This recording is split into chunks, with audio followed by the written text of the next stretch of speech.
Bless, blessings, everyone, and thank you for uh, listening to my Presence of Light talks. It's always a joy to present these as I am guided, usually the day of the um, production I produce. It's been a long journey, and every time I think I've talked about everything, something else arises in the world that makes me want to speak about it. So, as many of you may who know me know of, and where I live in Maine in the USA. And a week ago, we had a mass shooting. And Maine is really a very it's a very gentle state. People uh, are really not as aggressive as many other states. Even in the big cities, we have a lot of trouble, as anybody does in the big city. But most of the people are just down to earth, regular people. And yet they live in a place of fear. And many of them are hunters, so they have guns. And we have a lot of people that are retired from the armed forces, which also, or are in the armed forces, which are very talented, if you will, about how to how to use a weapon. And today's topic is ancestral forgiveness. And when I thought about this, I thought about what had happened last week when 18 people were shot in a mass murder. And the person who did it was distressed mentally. He was an army person, or he was a military person, and had some psychological help, I would assume, that didn't get taken care of. And within a couple of weeks, he created this horror. As I sent forgiveness to him, and this is something I do for a lot of people that are in a place of doing something that I know that in their true heart they wouldn't have done this. In their true awareness of who they are, they would not have done this. That whatever has caused this is either something as an illness, a mental illness, or a traumatic incident in their life, like if they're in live battle. Many of the people that I grew up with that went to Vietnam have a lot of problems, and even a beeping horn, uh, they'll duck. And these are things that we carry with us in our genetic pool into the next generation. And so, what the topic really brought to me was my own trauma, although it wasn't a mass murder. But I don't know what it was, although I have reports from my great grandmothers of what they went through, and my mother, what she went through, and how those things affected me. So, fortunately, none of them had to do with guns or anything that violent in their hands, but they were traumatized. And when I look at my uncles, my aunts, and I look at all of those, and I look at their mentalities or how they related to me, and I would always wonder why are they like that? Why are they this or why are they that? Because I was always inquisitive as a child. When I was a child, I wanted to be a nuclear physicist. I certainly did not make that. I'm more of a nuclear physicist now than I have ever been, but that's in a different realm. So the reality for me was I was always consciously aware of people's energies and emotions. And it's only as of lately, in the past 3, 4 years, that I've really made an effort to um, practice the peace, light, and love that I really share with the world, but to even make it a little more powerful, uh, more acceptable to myself, so that I can be in the middle of a crisis and remain somewhat calm. Note the word somewhat. So, the reality of all of this is that we are wending the energies of forgiveness into our hearts. What does forgiveness have to do with all of this? Uh, well, it doesn't matter who we are, we all have issues of injustice, of wrongly triggered anger at us for something very simple, but we suffered a punishment, or we witnessed something that was horrible, taking somebody's lives, a car accident, or all of these things are recorded in our mind, and it also is recorded many times in our genetic uh, sequences. So as we give birth to another generation, that flows with that in on some level. I don't understand it all, but I know that genetically we pass on uh, things to each other, that when the energy of something happens that is, how do I say this, communicates with those old energies from another generation of our ancestors, automatically that energy triggers us. So we're being triggered many times, and I'm not an expert at this, I'm just looking at my own self, and that when I'm triggered, I realize I have to stop and say, is this me? Am I being triggered? Is this an issue in my lifetime? Or is this an issue that might be coming from somewhere else? Well, that somewhere else would be my ancestors.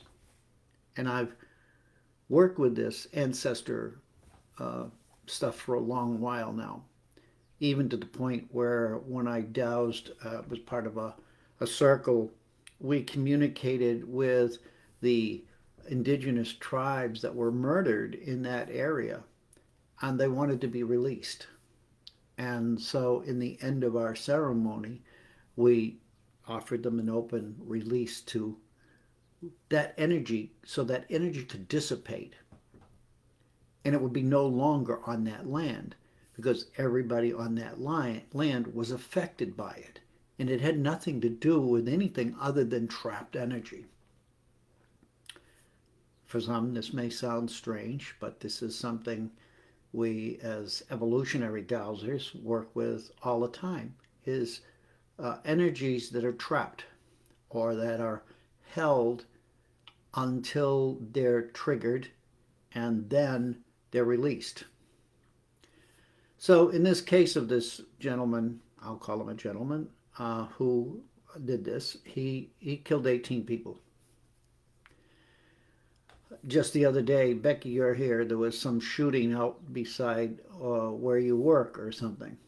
So we have, and lately there's been reports of a lot of shootings over the Halloween uh, week, we'll call it. So there's a lot of triggers being pulled, and I'm not just talking about gun triggers.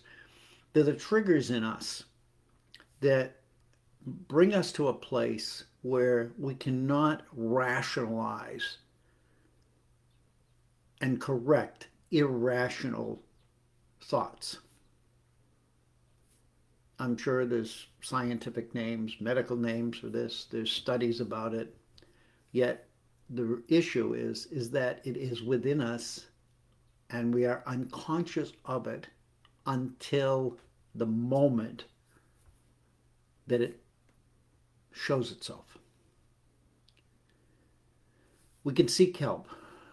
Obviously, many of us do seek help, and we try to take medication that will help our brain and neural network to calm down in order to not have those, what I would call, spikes. But each of us have ancestors. And my ancestors, when I look at them, I didn't really know them, but I was reminded that my father's grandmother, might have been his great grandmother, lived in La Rochelle, France, back in the 1600s. And that whole city was blocked off and they were slaughtered. You can read about it, I'm sure. I'm not going into the details of it, but it's not unlike what's happening now here between Israel and the Gaza, or Russia and whatever the country is. There's my brain fog coming in. But the reality of all of that is that there's something far more ancient than that. Because on that land, all of those lands, there were previous battles. There was previous pain and suffering. There was slaughter. I've read some books where the witness was saying that the streams ran red with blood. I can honestly see that. If you kill enough people alongside of a river or a stream, it will turn blood red. How horrible is that? So those who witness that carry that in their brain, and it's so disturbing.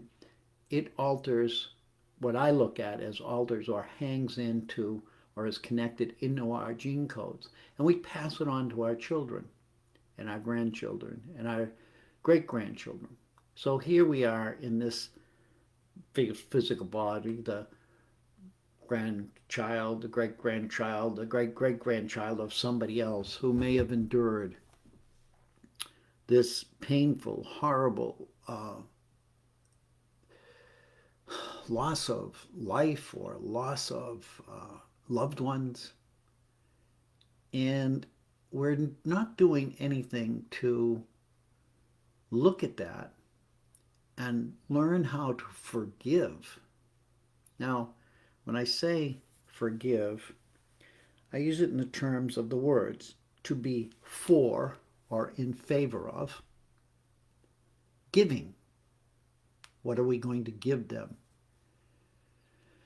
We can give them prayers. We can give them a message. We can give them a gift, or we can give them an opportunity to be what we call forgiven, or not let off the hook. They did what they, but we understand that they did what they did because of their own inability to manage their own energy. And we're dealing with that right now. People are not able to work with their own energy because it's going haywire. We also have, she was brought from La Rochelle, France to Canada, just north of the U.S. And she actually signed an agreement to marry a man here, and he would take care of her children because her husband had been killed, and she would be her wife and the mother of his children. They called it the Fils du Roi, or the daughters of the king, because they went to the king and they knew that they would not survive if they didn't have something. So they needed women in Canada to foster children and grow the community there. So that was what happened. Now, when we think of that, we say, why would you do that? Well, why would we do it today? Why would we do it anytime?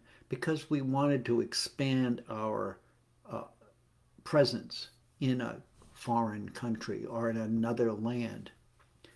The problem has always been that when we did that, we also brought with us violence, pain, and suffering. And even though we brought what we pat ourselves on the back as, oh, civilization, well, when I look at civilization today, I don't see civilization as very civil. And I don't think any of us can use that name and say, hey, it's working great. So that's one case of the trauma that she went through came through the bloodlines and the genes of my ancestors on my father's side. And I've always had certain issues with things that I can trace back to that unconsciously.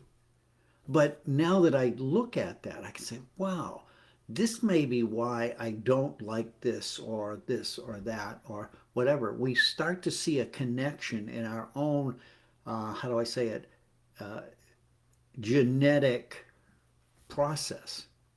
It's not about physical, but it's there. And we carry that in our bodies.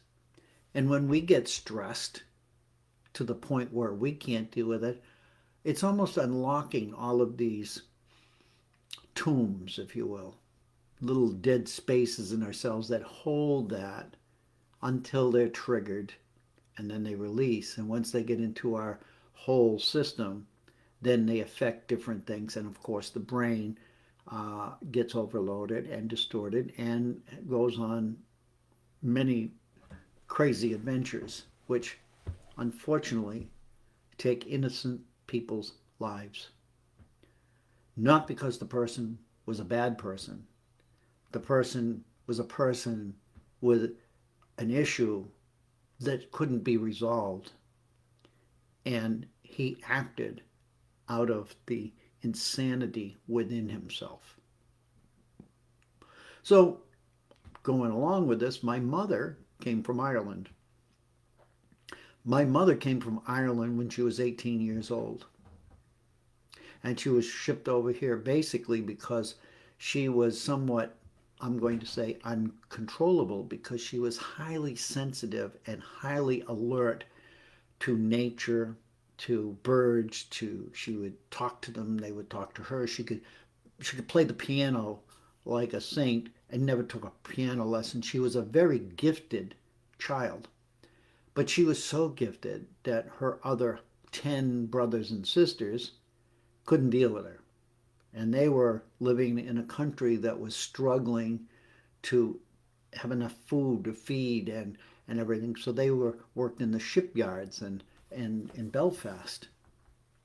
And they weren't liked because they were the Protestants, whatever they were called at that time, who came from Scotland and took the jobs and of the people who lived in Ireland and then started to rule over them.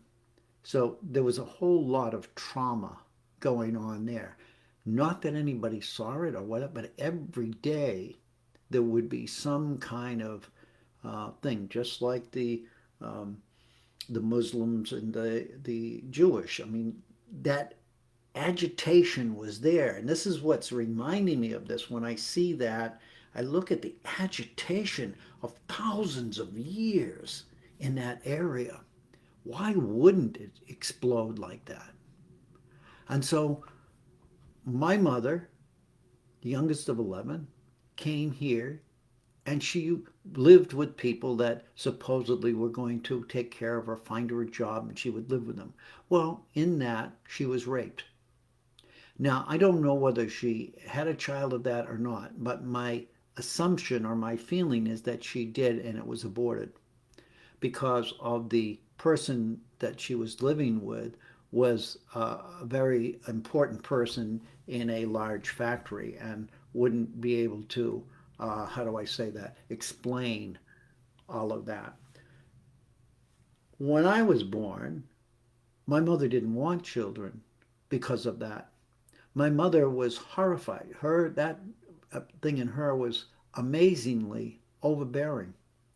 So in my mother's womb, I could feel that. When my mother was told that she had a tumor, she, prepared herself for a tumor, and she was probably in her early 40s. So she was not a young person, and she was told that she would never have children, and that could have been from the previous abortion. But the reality is she didn't want a child.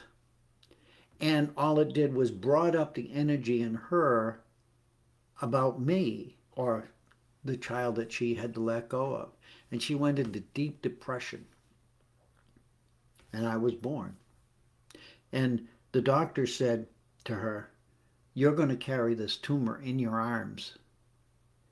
And when he told her that, I I got electrocuted, basically.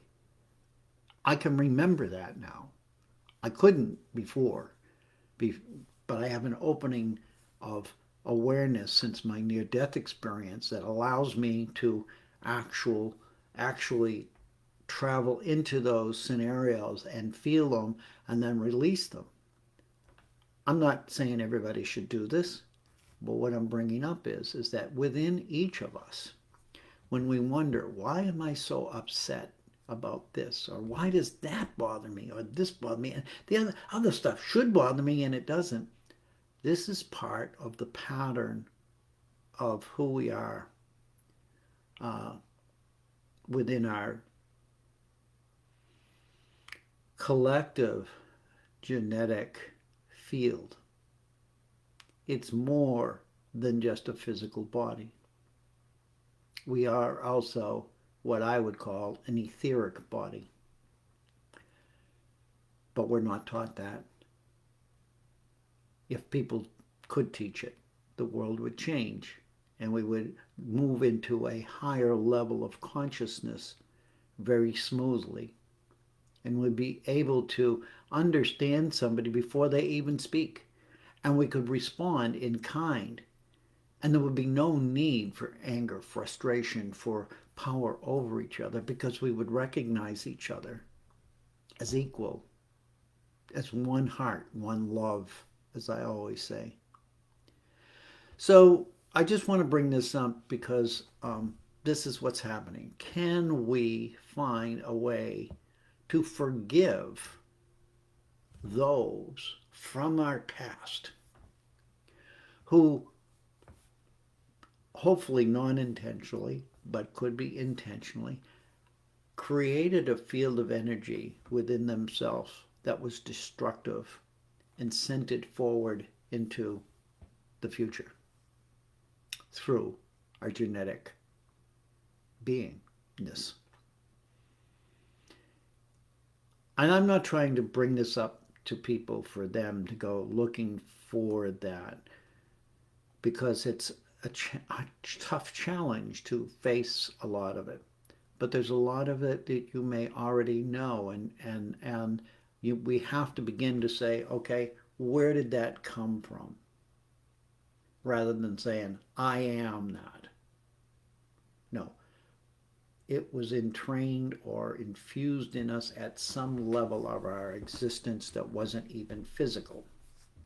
It was before our physical. When we chose, when we became physical, it came with the genetic blueprint. I know a lot of people will think that what I'm saying is just junk, and that I'm just talking about things that are not real. Yet we're moving into a new future right now. A new future. Now, we always think of the future being the newness, but this is going to be entirely different 10 generations from now. The world will look different. Humans will look different. Everything will change. And the reason I say that is that's what I'm guided. That's what I'm learning from other sources, to be ready to accept the potential of our evolution. And what you see around the world now is everybody is holding on. They're clinging and fighting and killing to not let go of what they've created. because they spent so much energy and invested so much energy in it that to let it go to them is a failure. I'm here to tell you that none of you are failures, no matter what has happened in your life.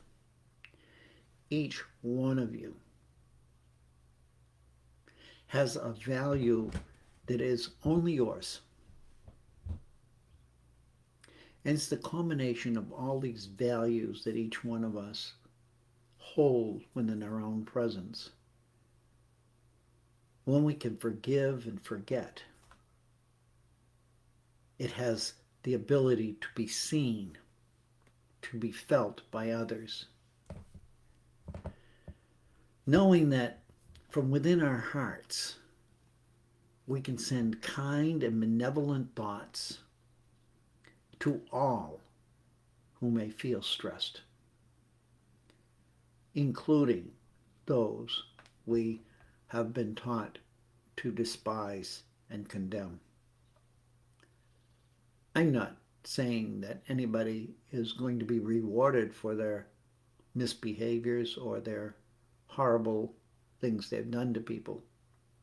There needs to be a punishment of some sort or a repercussion of some sort that sends the message to the world that if this is your behavior, which is totally unhuman, which is animal-like, then you will be treated like an animal that is wild and ferocious.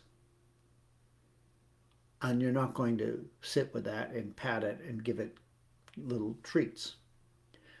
So here we are at this doorway to the future, and it's the doorway to our heart as well.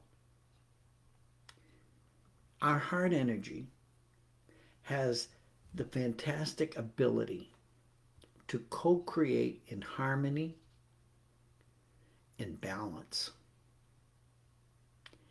And where equality is equal, equality, equalness becomes the center point of our human circle of life. We are in a place where we can release the harm of the ancestors through prayer, just thinking, writing something down, releasing it from our thought patterns, not trying to figure it out and say, why did they do this? What? It doesn't matter why. The energy is what we need to release. Many ways, not through drugs, not through things, but that are mechanical, although all those will help us to stay perhaps calm in a place to give us an ability to shut down some of the highly tuned networks that we have that are high tuned by the news, the world actions, the fear, the danger, the alarm system, I call it. We're supposed to have an alarm system or we wouldn't be here having this conversation. But when the alarm system is always running, when we have so many things that are coming up, that what it does, it invites all of these past things to come forward because there is no gatekeepers, there's no stopping it to the point where people lose their minds and do horrible things. So I'm not saying that they are innocent or not responsible. But I think we, as the people who are living after their horror show, need to not come to a place of condemnation as much of one to literally and try to understand how sick that person was. And even when people knew, they either didn't do anything or they didn't know how. And there's millions of us on this planet. So my message to each of you today is that every day is an opportunity. Every day you wake up is an opportunity to shift and change anything that's negative within you into positive. It's forgiving. It's to be in favor of giving, and we can't give if we don't have. What we have is our hearts. How do I give my heart to others?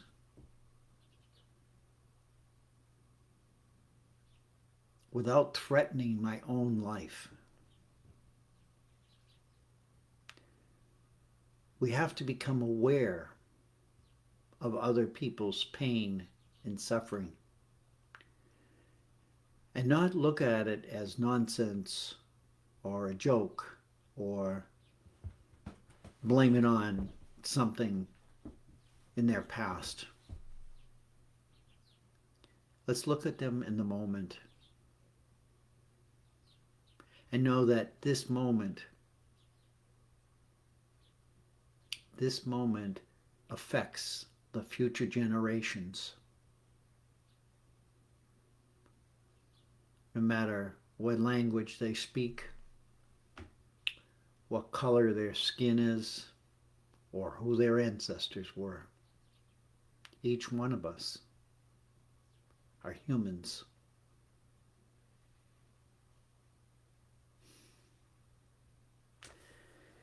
With all of that said, thank you for being here. I didn't mean to be so long, but sometimes, I get carried away with what's coming through. And I hope that each of you take some of what I said and look at it for yourself. I'm not saying I'm 100% right. I'm not saying I have all the answers.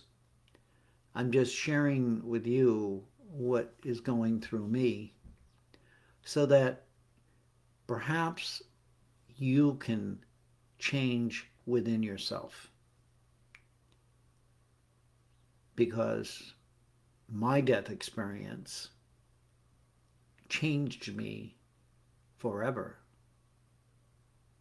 And I know that you don't have to die to get there.